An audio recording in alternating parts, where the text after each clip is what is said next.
रक्षाबंधन पर। बहन और भाई का संबंध क्या है?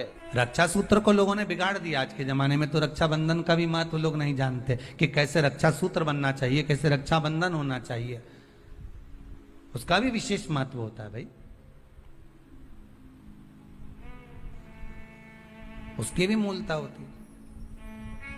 फिर कहेंगे जब रक्षाबंधन का त्योहार आता है ना, हिंदू सनातन धर्म के जितने त्योहार आते हैं उस समय पर कोई ना कोई बात सामने आ जाती है। फिर कोई कहेगा भद्रा लगा, कोई कहेगा ये लगा, कोई कहेगा वो लगा। निवेदन करेंगे, सनातन हिंदू धर्म के त्योहारों को कई बार विभाजित करने का प्रयास किया जाता है, पर आपका जिस दिन दिल कर जाए और जिस दिन तुम्हारा मन दिल से भगवान शंकर की अविरल भक्ति की ओर जुड़ जाए, उस दिन श्री शिवाय नमस्तुभ्यम कहकर, ओम नमः शिवाय कहकर भगवान का नाम लेकर तुम कुछ भी काम करोगे वो सफलता ही देगा। कभी गलत कर्म नहीं, आपको विघ्न की ओर नहीं पटकेगा, वो आपको तकलीफ की ओर नहीं पटकेगा। राखी पर रक्षा सूत्र बांध रहे हो, राखी पर राखी बंधवा रहे हो, श्री शिवाय नमस्तुभ्यम बोलकर बांधो तो बहन का भी कल्याण और भाई का भी कल्याण हो, बहन का भी कल्याण और भाई का भी कल्याण। इतनी सुंदर बात है। नारियल जो बहन भाई को देती है, श्रीफल हाथ भरा हुआ रखती है, भाई को बहन जब श्रीफल देती है तो भाई वही श्रीफल अपनी बहन को कुछ दक्षिणा अर्थात कुछ रुपया रखकर, कुछ भेंट रखकर, कुछ स्वरूप रखकर, जब बहन इतनी दूर से आई वही श्रीफल भाई फिर बहन को दे देता है, ये ले तू ले जा, तू रख ले। पर बहन उस श्रीफल को लेकर नहीं जाती है। बहन क्या कहती है, नहीं नहीं तुझे रखना पड़ेगा, तू रख। तो दो चीज में से जब श्रीफल भाई भेंट रख कर देता है अपनी बहन को, तो बहन श्रीफल वहीं भाई के घर छोड़ देती है, भेंट का कुछ भाग लेकर चल देती है। ये बहन का प्रभाव। और एक बात कहूंगा आज रक्षाबंधन पर, आपको अच्छी लगे तो आप स्वीकार करना, ना लगे तो आप छोड़ देना। वैसे भी सीहोर वाला महाराज ताड़ी तड़ी बोले ही बोले है, उसमें क्या दिक्कत? तो बोलने में तो कोई पीछे हटूंगा नहीं। एक निवेदन आप सबसे करूंगा, आपको अच्छा लगे अपने जीवन में उतारिएगा, ना लगे कोई बात नहीं, छोड़ दीजिएगा, पर उतारना जरूर। बहन से प्रॉपर्टी के चक्कर में कितना भी झगड़ा चल रहा हो, बहन का भाई से एक मकान के चक्कर में कितना भी झगड़ा चल रहा हो, संपदा के चक्कर में कितना भी झगड़ा चल रहा हो, तो भी निवेदन करूंगा, बहन और भाई तुम खूब लड़ो प्रॉपर्टी और जमीन के लिए, पर रक्षाबंधन के दिन कम से कम एक दूसरे के नहीं भी जाओ तो फोन लगाकर जीजी और बहन भाई से, भाई बहन से एक बार तो बात कर लो, क्योंकि धन अपनी जगह रह जाएगा साहब, वहां धन नहीं जाने वाला, आपका व्यवहार जाने वाला है, आपका प्रेम जाने वाला। माना उसने कुछ भी करा हो, अदालत में केस लगा दिया हो, 25 केस चल रहे हो अदालत में, 50 बार तुम्हें पेशी पर जाना पड़ रहा हो, 50 बार झगड़े हो गए, 50 बार तलवार लेकर खड़े हो गए, डंडे लेकर खड़े हो गए, एक दूसरे को मारने को तैयार हो गए, पर निवेदन है एक माता के गर्भ से तुम जन्मे हो, कम से कम उस माता के दूध का फर्ज अदा करो। और एक बार कितना भी झगड़ा हुआ हो, इस आस्था चैनल के माध्यम से आज रक्षाबंधन के दिन भले राखी बंधवाओ मत बंधवाओ, पर एक फोन लगाकर तो पूछ लो, जीजी कैसी है, कब आएगी बता। या बहन भाई को कह दे रे कैसा है, भूल गया क्या मुझे, भाई भी कह दे लड़ाई की बात मत करना, आज के दिन बस प्रेम की बात करना, कि कम से कम बहन का फोन तो आया। मेरा मन कहता है, मेरा दिल कहता है कि शायद दिवाली पर जितनी आतिशबाजी नहीं हुई होगी उतनी आतिशबाजी आपके दिल में होगी, कि जिससे केस चल रहा है वो फोन लगाकर पूछ रहा है कि भाई ने पूछा बहन से, बहन ने पूछा भाई से, कैसे हो, भाभी से बात कर लो, थोड़ा बच्चों से बात कर लो। माना अदालत में देखा जाएगा, लड़ाई झगड़े सब होंगे, सब कुछ होगा, कौरव और पांडवों की कथा तो देखो रे कितनी सुंदर है।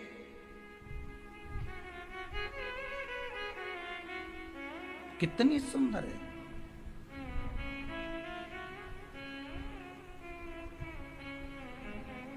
पांडवों की बहन सुभद्रा राखी बांधने कौरवों को जाती है, कौरवों की बहन राखी बांधने के लिए पांडवों को जाती। जरा विचार करिए,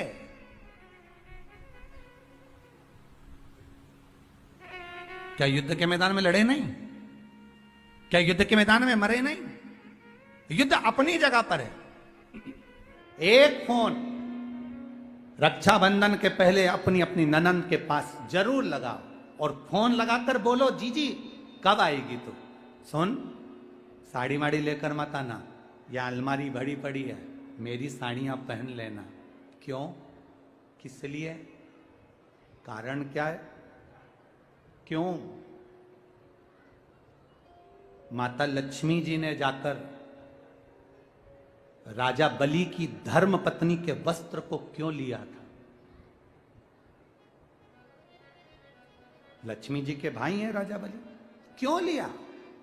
ऐसा वस्त्र में क्या था? क्यों कहा जाता है जीजी मेरी साड़ी पहन लो?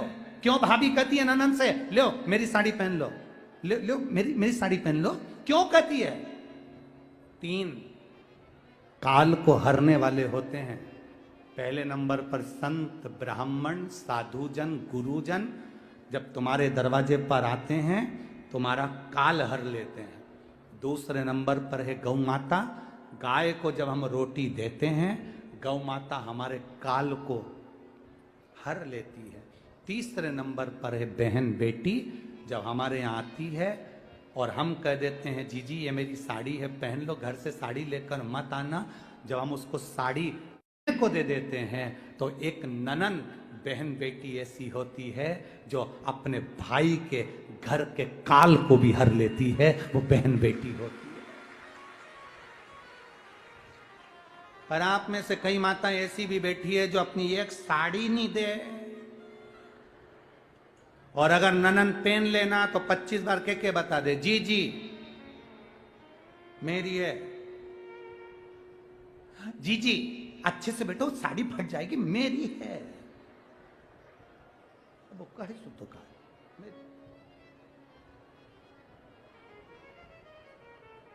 करो तैयारी, अपने अपनी नंदों को, अपनी अपनी बहन बेटी को रक्षाबंधन से पहले एक फोन लगाकर कहना, जीजी तेरी याद आ रही है, आजा जरा जल्दी आना, 2 दिन पहले आना, अपने बच्चों को लेकर आना और हमारे घर का भंडार भर कर जाना। तेरे आने से हमारा भंडार भरा है, तेरे आने से हमारा भंडार।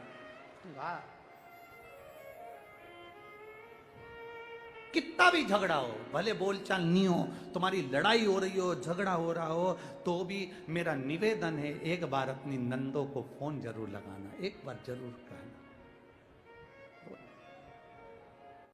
भी फीके हो गए, इतना फीका कर दिया विरोधियों ने, इतना फीका कर दिया विधर्मियों ने कि जब देखो जब त्योहार आता है और ये अपनी चाल चलना प्रारंभ कर देते हैं। मावा नकली है, दूध नकली है, मावा नकली है, दूध नकली है, और इनकी निगाह में वो चॉकलेट असली है। घर के पकवान नकली, घर का भोजन नकली, भारत की भूमि पर बनने वाला पकवान, गुलाब जामुन, इमरती, भजिया, पकोड़ा, खोपरा पाक, अपने घर में बनने वाला गुजिया, पपड़िया, सब नकली है। बस बाजार जाओ, रक्षाबंधन का त्योहार है, एक टॉफी भाई बहन को, बहन भाई को दे दे, और इसको त्योहार कहते हो। त्योहार वो होता है जो घर की माँ घर में मिठाई बनाए और बच्चों को खिलाए, उसको त्योहार कहते हैं। फीका कर दिया त्योहारों को। जो भी त्योहार आते हैं या तो 2 हो जाएंगे, 3 हो जाएंगे, या फिर इतने छोटे हो जाएंगे कि उसमें आप विचार करते रहोगे कि मैं कल मनाऊं कि परसों मनाऊं। बस इसी विचार में पड़ते रहेंगे, और हमारा सनातन धर्म का जो हमारा एक आनंद है, हमारे जीवन का जो सुख है, त्योहार का जो उत्साह है, त्योहार का, जन्माष्टमी आती थी पहले, लोग ऐसी जन्माष्टमी मनाते थे। रामनवमी आती थी पहले, रामनवमी मनाते थे। रक्षाबंधन आता था पहले, रक्षाबंधन खुशियों से मनाते थे। जब होली आती थी होली खुशियों से मनाते थे, दिवाली आती थी, दिवाली खुशियों से मनाते थे, संक्रांति आती थी, संक्रांति खुशियों से मनाते थे। जितने त्योहार आते थे एक आता था और उसमें उत्साह, उमंगता, आनंदता होती थी। आज के जमाने में इतना इतना बांट दिया, इतना इतना बांट दिया कि त्योहार को भी 2-4 कर दिए तो लोग विचार में पड़े रहते हैं। अब करें तो करें क्या, अब विचार करें तो करें क्या। टॉफियों को इतना जरूरी बता दिया कि घर में मेरी माताओं के हाथ की बनी हुई गुलाब जामुन, खोपरा पाक, गुजिया और पपड़िया कोने में पड़ा रहता है और वो टॉफी एक मूल हो जाती है, एक चॉकलेट मूल हो जाती है। और हम समझ नहीं पा रहे विधर्मियों को, हम सोच नहीं पा रहे कि हमारे सनातन धर्म पर कुठार प्रहार है ये, हमारे सनातन धर्म को नष्ट करने का प्रहार है ये। त्योहारों पर कौन सा एक, किसी ने बता दिया कौन से शास्त्र, कौन से वेद और कौन से पुराण में लिखा है कि त्योहार पर बहन भाई को तिलक लगाए तो टॉफी खिलाए, चॉकलेट दे। यह हमारा सभ्यता, हमारी संस्कृति और हमारा संस्कार नहीं है। यहां तो यह नियम है, बहन भाई को जब राखी बांधे तो बांधने पर उसने अपनी माँ से जो मिठाई बनाई हो वो थाली में रखी हो और बहन भाई को और भाई बहन को खिलाए तो माता पिता का आशीर्वाद उसके शरीर में पहुंच जाए, उसके जीवन में। हम किन ओर जा रहे हैं? और हम चिल्ला चिल्ला कर कह रहे हैं धर्म की अधर्म का, प्राणियों में विश्व का हो गया। सीधी बात। हम जा कहां रहे हैं? हम किस पथ की ओर, हम किस मार्ग की ओर जा रहे हैं?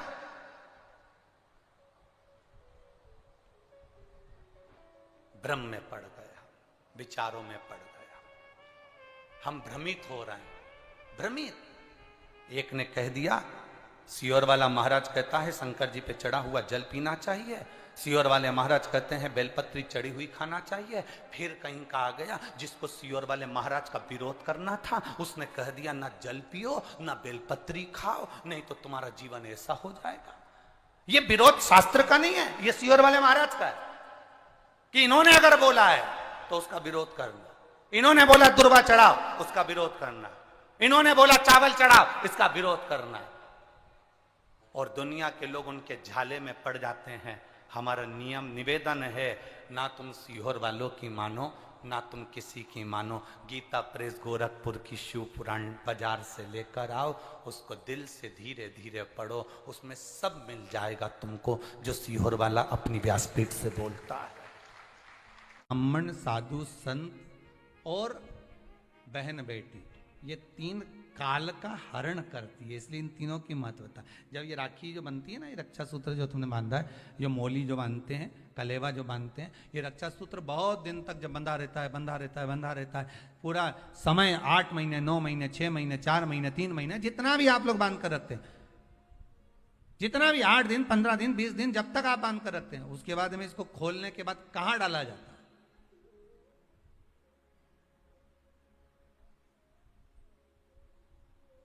कहां दिया जाता है इसको?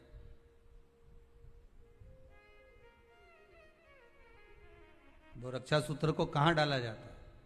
तो कहते हैं जिस स्थान पर गाय को बांधा जाता है, जिस स्थान पर गाय को बांधा जाता है, उस स्थान पर इस रक्षा सूत्र को ले जाकर एक और किसी भी खूंटे से गाय के, या गाय का जो ग्वाड़ा होता है, गाय जहां बंधती है उस स्थान पर कोई कील लगी हो, कोई खूंटा लगा हो, उससे इस रक्षा सूत्र को खोलकर बाद में बांध दिया जाता, वहां रख दिया जाता। क्यों, किस लिए रखते हैं, क्यों जोड़ा गया इसको? हिंदू धर्म में रक्षा सूत्र को गाय से क्यों जोड़ा गया? उसका कारण केवल इतना है कि गौ माता, जब तक आपने रक्षा सूत्र बांधा, इसके बाद रक्षा सूत्र आपने अगर गौ माता के उस ग्वाड़े में कहीं ले जाकर बांध दिया है, दे दिया है, रख दिया है, 33 कोटि देवता गौ माता के भीतर विराजमान होते हैं, 33 कोटि देवता गौ माता के भीतर रहते हैं। और केवल ये जो ये गाय जहां बंधती है, गौशाला जो होती है ना, गाय जहां बनती है, जहां पर गौ माता निवास करती है, हम तो कहते हैं लोग वृंदावन किससे मिलने जाते हैं? जम के बोलिए जरा।